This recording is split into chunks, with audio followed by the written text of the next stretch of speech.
rifle that was stolen from Kikuyu police station was used in the commission of violent robberies within Naivasha police station.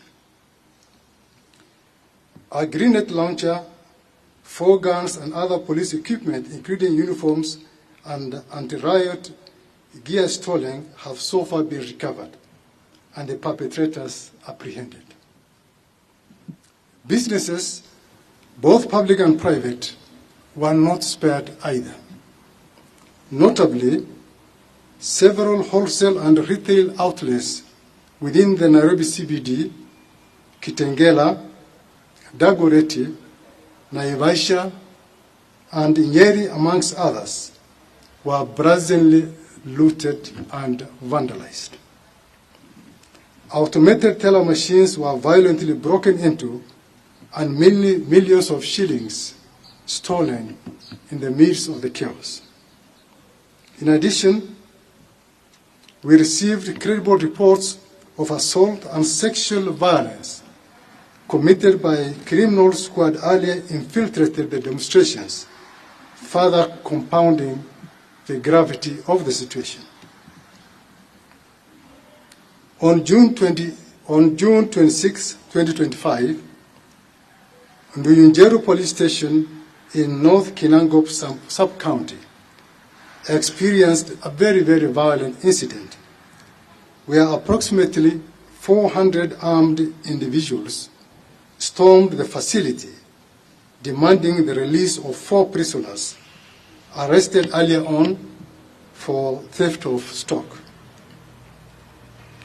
Despite the officers' resistance, the crowd overwhelmed them, resulting in the burning of the police station and the tragic suffocation and deaths of 3 suspects who were in custody, whereas one is currently hospitalized and is in a very, very critical situation.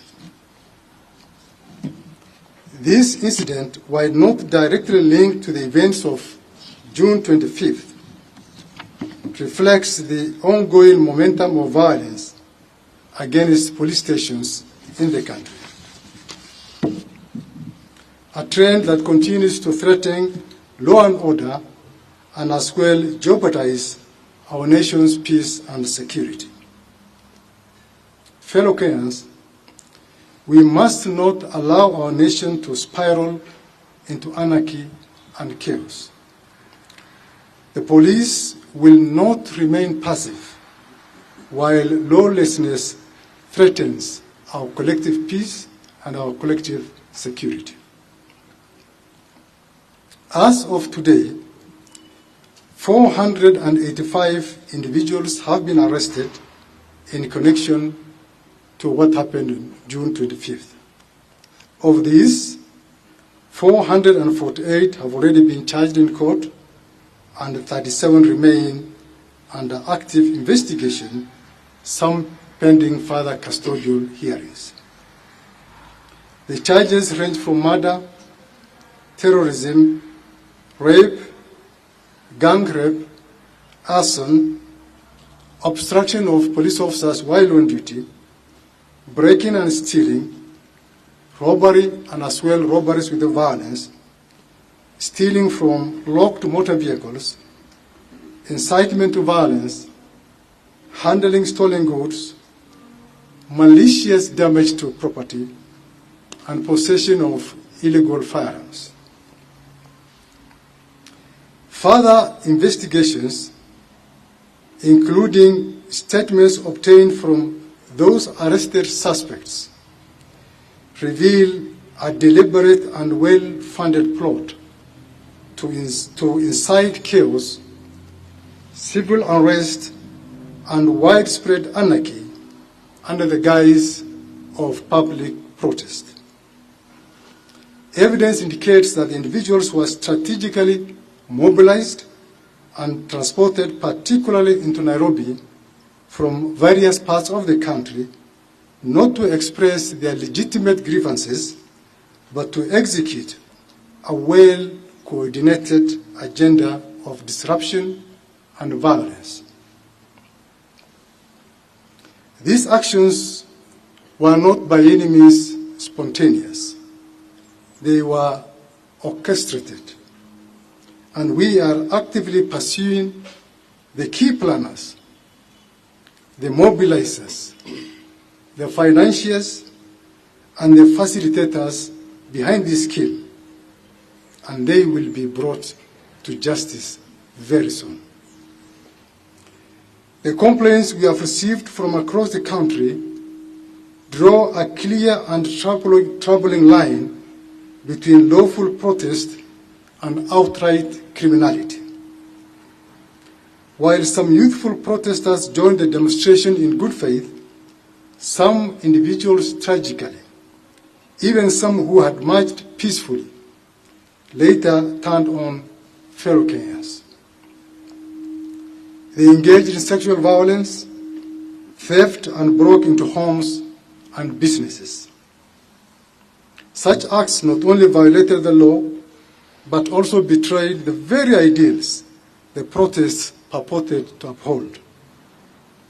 When demonstrations descend into violence, intimidation, and destruction of property, they do not advance any cause.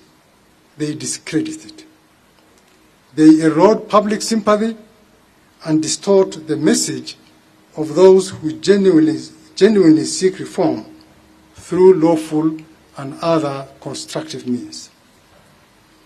It must be clearly understood that the right to protest is protected under our Constitution, no doubt, and we respect the voice of every Kenyan seeking accountability and reform.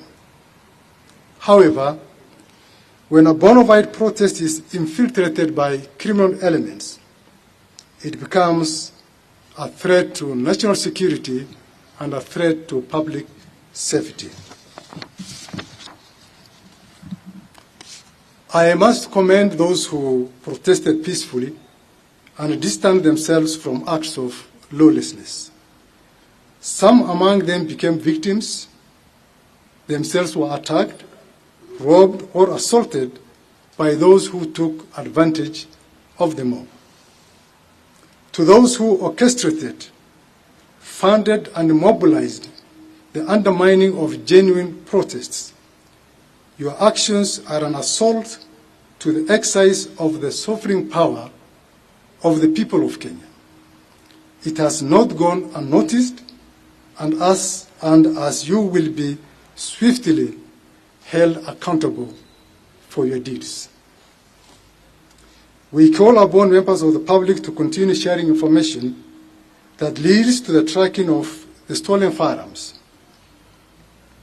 Actually, as this afternoon, we were able to recover one of the stolen pistols from Kikuyu police station. The stolen goods from businesses, the apprehension of the suspects, and to restore normalcy in the affected areas. We also call upon all the victims of the thuggeries, those whose shops were looted, property destroyed, and who are yet to report to the police station to come over and report to the police station so that they'll be able to assist in the investigations.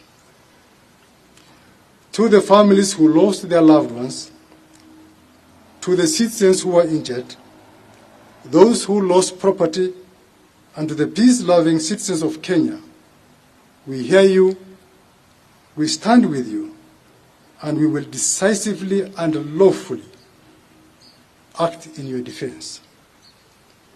This is not just about law enforcement, ladies and gentlemen. It is about safeguarding the future of our democracy, ensuring the safety of our communities, and restoring faith in the systems that hold together our republic. Finally, we acknowledge the responsibility we bear as officers of the National Police Service and the DCI by extension to deliver justice for all victims and hold accountable those who commit crimes against innocent citizens. To fulfill this critical duty, it is essential for all Kenyans of goodwill to unite with us in eradicating the rogue elements within our society. I strongly encourage anyone with information about the individuals involved in the criminal activities that I have just cited and who are still at large to come forward and share that information with us through our toll-free hotline. Once again, I wish to reaffirm our commitment to thoroughly and promptly investigate all the criminal cases and deliver timely justice to the victims. The DCI remains steadfast and resolute in ensuring that our nation is safe and secure. Thank you very much. The DCI will take a few questions.